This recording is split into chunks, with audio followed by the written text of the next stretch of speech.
بسم اللہ الرحمن الرحیم۔ السلام علیکم ورحمۃ اللہ وبرکاتہ۔ پیارا اسلام یوٹیوب چینل کے معزز خواتین و حضرات، حضرت عبداللہ بن عباس رضی اللہ تعالی عنہ سے روایت ہے کہ رسول خدا صلی اللہ علیہ وآلہ وسلم نے ارشاد فرمایا، اللہ تعالیٰ کی 120 رحمتیں روزانہ اس گھر یعنی بیت اللہ پر نازل ہوتی ہیں، جن میں سے 60 طواف کرنے والوں پر، 40 وہاں نماز پڑھنے والوں پر اور 20 خانہ کعبہ کو دیکھنے والوں پر نازل ہوتی ہیں۔ حضرت عبداللہ بن عمر رضی اللہ تعالی عنہ سے روایت ہے کہ میں نے رسول خدا صلی اللہ علیہ وآلہ وسلم کو یہ فرماتے ہوئے سنا ہے، جس نے خانہ کعبہ کا طواف کیا اور 2 رکعت ادا کی، گویا اس نے ایک غلام آزاد کیا۔ ابن ماجہ۔ حضرت عبداللہ بن عباس رضی اللہ تعالی عنہ سے روایت ہے کہ نبی کریم صلی اللہ علیہ وآلہ وسلم نے ارشاد فرمایا، حجر اسود کو اللہ تعالی قیامت کے دن ایسی حالت میں اٹھائیں گے کہ اس کی 2 آنکھیں ہوں گی جن سے وہ دیکھے گا، اور زبان ہوگی جن سے وہ بولے گا اور گواہی دے گا اس شخص کے حق میں جس نے اس کو حق کے ساتھ بوسہ لیا ہو۔ ترمذی، ابن ماجہ۔ حضرت عبداللہ بن عمر رضی اللہ تعالی عنہ سے روایت ہے کہ میں نے رسول اللہ صلی اللہ علیہ وآلہ وسلم کو یہ فرماتے ہوئے سنا ہے، ان دونوں پتھروں حجر اسود اور رکن یمانی کو چھونا گناہوں کو مٹاتا ہے۔ ترمذی۔ حضرت ابو ہریرہ رضی اللہ تعالی عنہ سے روایت ہے کہ حضور نبی کریم صلی اللہ علیہ وآلہ وسلم نے ارشاد فرمایا، رکن یمانی پر 70 فرشتے مقرر ہیں، جو شخص وہاں جا کر یہ دعا پڑھے، اللہم انی اسألک العفو والعافیہ فی الدنیا والآخرہ، ربنا آتنا فی الدنیا حسنۃ وفی الآخرۃ حسنۃ وقینا عذاب النار، تو وہ سب فرشتے آمین کہتے ہیں۔ ابن ماجہ۔ بیت اللہ کے گرد 7 چکر اور 2 رکعت نماز پڑھنے کا نام طواف ہے، اور ہر چکر حجر اسود کے استلام سے شروع ہو کر اسی پر ختم ہوتا ہے۔ حجر اسود کا بوسہ لینا یا اس کی طرف دونوں یا داہنے ہاتھ سے اشارہ کرنا استلام کہلاتا ہے۔ طواف فرض ہو یا واجب یا نفل، اس میں 7 ہی چکر ہوتے ہیں، اور اس کے بعد 2 رکعت نماز ادا کی جاتی ہے۔ اگر بیت اللہ کے قریب طواف کیا جائے تو 7 چکر میں تقریباً 30 منٹ لگتے ہیں، لیکن دور سے کرنے پر تقریباً 1 سے 2 گھنٹے لگ جاتے ہیں۔ 10 ذی الحجہ کو طواف زیارت کرنے میں کبھی کبھی اس سے بھی زیادہ وقت لگ جاتا ہے۔ طواف قدوم یعنی آنے کے وقت کا طواف، یہ اس شخص کے لیے سنت ہے جو میقات کے باہر سے آیا ہو اور حج افراد یا حج قرآن کا ارادہ رکھتا ہو۔ حج تمتع اور عمرہ کرنے والوں کے لیے سنت نہیں۔ طواف عمرہ یعنی عمرے کا طواف، طواف زیارہ یعنی حج کا طواف، جس کو طواف افاضہ بھی کہتے ہیں، یہ حج کا رکن ہے۔ اس طواف کے بغیر حج پورا نہیں ہوتا۔ طواف وداع یعنی مکہ سے روانگی کے وقت کا طواف، یہ میقات سے باہر رہنے والوں یعنی آفاقی کے لیے ضروری ہے۔ نفلی طواف، حج میں ضروری طواف کی تعداد، حج افراد میں 2 عدد طواف زیارت اور آفاقی کے لیے طواف وداع، حج قرآن میں 3 عدد طواف عمرہ، طواف زیارت اور آفاقی کے لیے طواف وداع، حج تمتع میں 3 عدد طواف عمرہ، طواف زیارت اور آفاقی کے لیے طواف وداع۔ آفاقی 5 میقاتوں کے باہر رہنے والوں کو آفاقی کہا جاتا ہے، یعنی اہل حرم اور اہل حل کے علاوہ پوری دنیا کے لوگ آفاقی ہیں۔ اگر کسی عورت کی روانگی کے وقت ماہواری آ جائے تو اس کے لیے طواف وداع معاف ہے۔ نفلی طواف، نفلی طواف کی کوئی تعداد نہیں، رات یا دن جب چاہیں اور جتنے چاہیں کر سکتے ہیں۔ باہر سے آنے والے حضرات مسجد حرام میں نفلی نماز پڑھنے کے بجائے نفلی طواف زیادہ کریں۔ اہل حرم اور اہل حل کو حج افراد ہی کرنا چاہیے تاکہ آفاقی لوگ زیادہ سے زیادہ نفلی طواف کر سکیں۔ یاد رکھیں کہ ہر نفلی طواف کے بعد بھی 2 رکعت نماز ادا کرنا ضروری ہے۔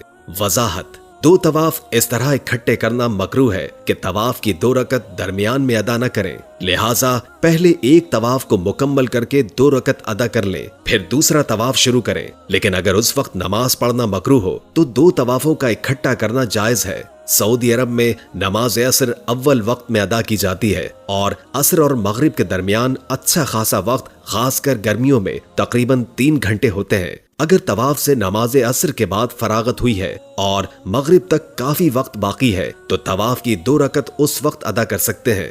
البتہ اگر مغرب کا وقت قریب آ گیا ہے تو پھر غروب آفتاب کے بعد ہی ادا کریں۔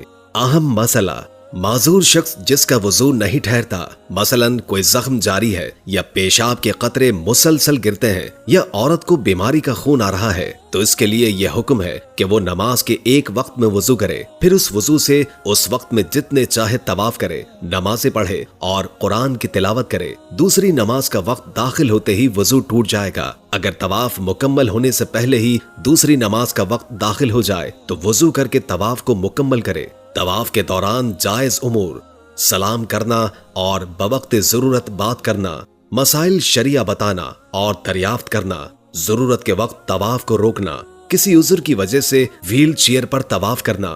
طواف کا طریقہ: مسجد حرام میں داخل ہو کر کعبہ شریف کے اس گوشے کے سامنے جائیں جس پر حجر اسود لگا ہوا ہے اور طواف کی نیت کر لیں۔ اگر طواف کے بعد عمرے کی صحیح بھی کرنی ہے تو مرد حضرات استباح کر لیں، یعنی احرام کی چادر کو دائیں بغل کے نیچے سے نکال کر بائیں مونڈھے کے اوپر ڈال لیں، پھر زبان سے بسم اللہ اللہ اکبر کہہ کر حجر اسود کا استلام کریں، یعنی حجر اسود کا بوسہ لیں، یا اپنی جگہ پر کھڑے ہو کر دونوں ہاتھوں کی ہتھیلیوں کو حجر اسود کی طرف کر کے ہاتھ چوم لیں اور پھر کعبے کو بائیں طرف رکھ کر طواف شروع کر دیں۔ مرد حضرات پہلے 3 چکر میں اگر ممکن ہو رمل کر لیں، یعنی ذرا مونڈھے ہلا کر اور اکڑ کے چھوٹے چھوٹے قدم کے ساتھ کسی قدر تیز چلیں۔ طواف کرتے وقت نگاہ سامنے رکھیں، خانہ کعبہ کی طرف سینہ اور پشت نہ کریں، یعنی کعبہ شریف آپ کے بائیں جانب رہے۔ طواف کے دوران بغیر ہاتھ اٹھائے چلتے چلتے دعائیں کرتے رہیں۔ آگے ایک نصف دائرے کی شکل کی 4-5 فٹ کی دیوار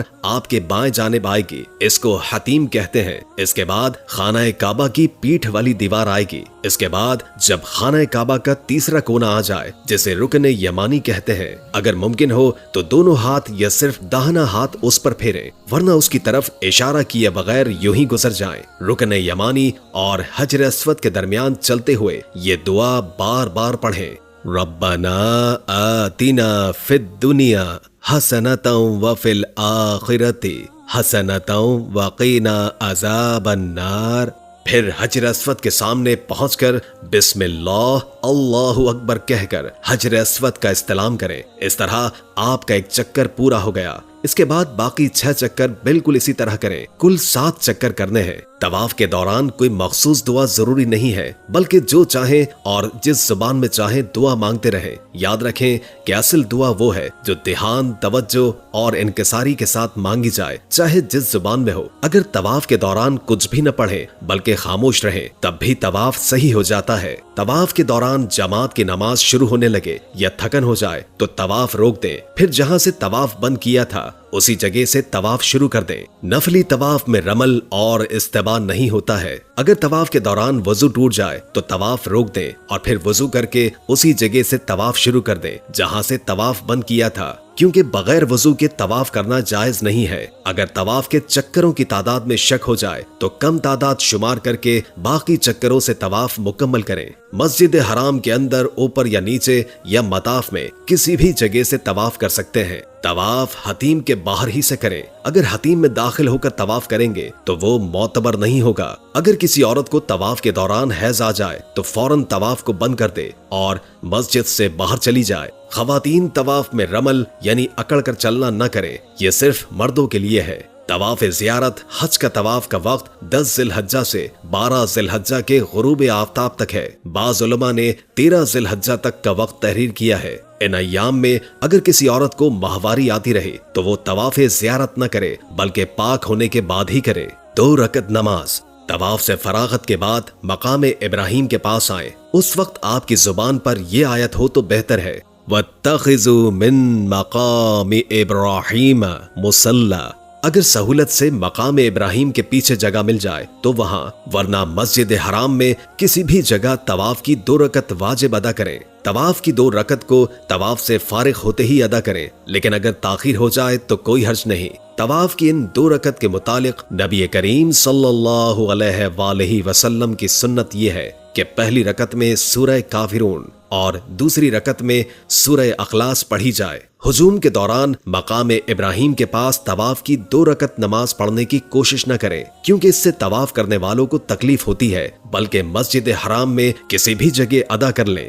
صحیح، صفا و مروہ کے درمیان 7 چکر لگانے کو صحیح کہا جاتا ہے۔ صحیح کی ابتدا صفا سے اور انتہا مروہ پر ہوتی ہے۔ حجر اسود کے سامنے سے ہی صفا کے لیے راستہ جاتا ہے۔ طواف سے فراغت کے بعد زمزم کا پانی پی کر صفا پہاڑی پر چلے جائیں۔ صفا و مروہ 2 پہاڑیاں تھیں جو ان دنوں حجاج کرام کی سہولت کے لیے تقریباً ختم کر دی گئی ہیں، جن کے درمیان حضرت ہاجرہ علیہ السلام نے اپنے پیارے بیٹے حضرت اسماعیل علیہ السلام کے لیے پانی کی تلاش میں 7 چکر لگائے تھے۔ اور جہاں مرد حضرات تھوڑا تیز چلتے ہیں، یہ اس زمانے میں صفا مروہ پہاڑیوں کے درمیان ایک وادی تھی جہاں سے ان کا بیٹا نظر نہیں آتا تھا، لہٰذا وہ اس وادی سے تھوڑا تیز دوڑی تھی۔ حضرت ہاجرہ علیہ السلام کی اس عظیم قربانی کو اللہ تعالیٰ نے قبول فرما کر قیامت تک آنے والے تمام مرد حاجیوں کو اس جگہ تھوڑا تیز چلنے کی تعلیم دی، لیکن شریعت اسلامیہ نے صنف نازک کے جسم کی نزاکت کے مد نظر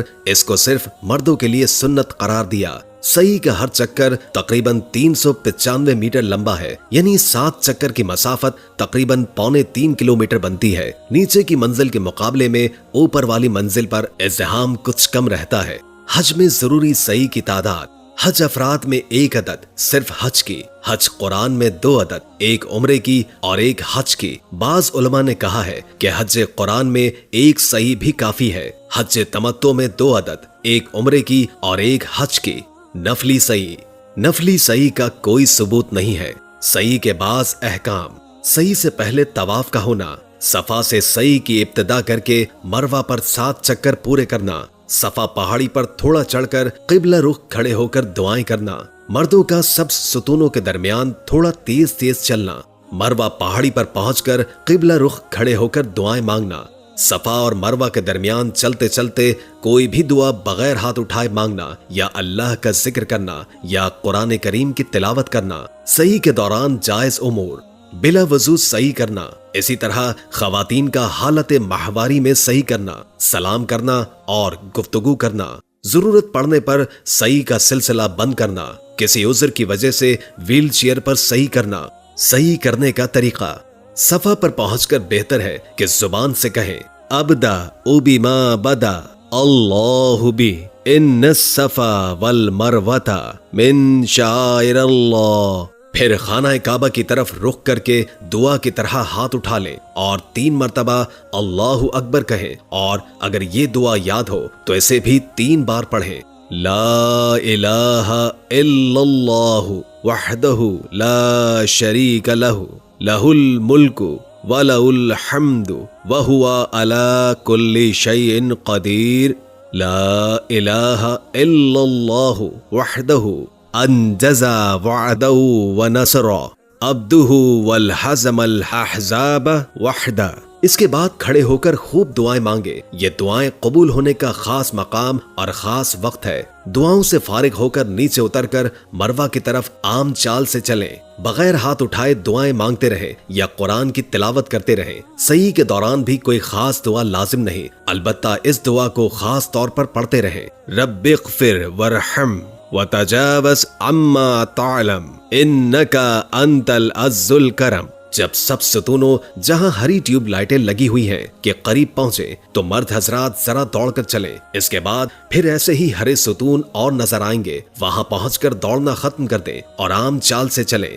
مروہ پر پہنچ کر قبلے کی طرف رخ کر کے ہاتھ اٹھا کر دعائیں مانگے۔ یہ صحیح کا 1 پھیرا ہو گیا۔ اسی طرح مروہ سے صفا کی طرف چلیں، یہ دوسرا چکر ہو جائے گا۔ اس طرح آخری اور 7واں چکر مروہ پر ختم ہوگا۔ ہر مرتبہ صفا و مروہ پر پہنچ کر خانہ کعبہ کی طرف رخ کر کے دعائیں کرنی چاہیے۔ صحیح سے متعلق چند مسائل: صحیح کے لیے وضو کا ہونا ضروری نہیں، البتہ افضل و بہتر ہے۔ حیض، ماہواری اور نفاس کی حالت میں بھی صحیح کی جا سکتی ہے، یعنی اگر کسی عورت کو طواف سے فراغت کے بعد ماہواری آ جائے تو وہ صحیح ناپاکی کی حالت میں بھی کر سکتی ہے، لیکن اس کو چاہیے کہ وہ صحیح سے فراغت کے بعد مروہ کی جانب باہر چلی جائے، مسجد حرام میں داخل نہ ہو۔ البتہ طواف حالت حیض یا نفاس کی حالت میں نہ کرے، بلکہ مسجد حرام میں بھی داخل نہ ہو۔ طواف سے فارغ ہو کر اگر صحیح کرنے میں تاخیر ہو جائے تو کوئی حرج نہیں۔ سعی کا طواف کے بعد ہونا شرط ہے۔ طواف کے بغیر کوئی سعی معتبر نہیں، خواہ عمرے کی سعی ہو یا حج کی۔ سعی کے دوران نماز شروع ہونے لگے یا تھک جائیں تو سعی روک دیں، پھر جہاں سے سعی روکی تھی اسی جگہ سے دوبارہ شروع کر دیں۔ اگر سعی کے چکروں کی تعداد میں شک ہو جائے تو کم تعداد شمار کر کے باقی چکروں سے سعی مکمل کریں۔ خواتین سعی میں سب ستونوں جہاں ہری ٹیوب لائٹیں لگی ہوئی ہیں کے درمیان مردوں کی طرح دوڑ کر نہ چلیں۔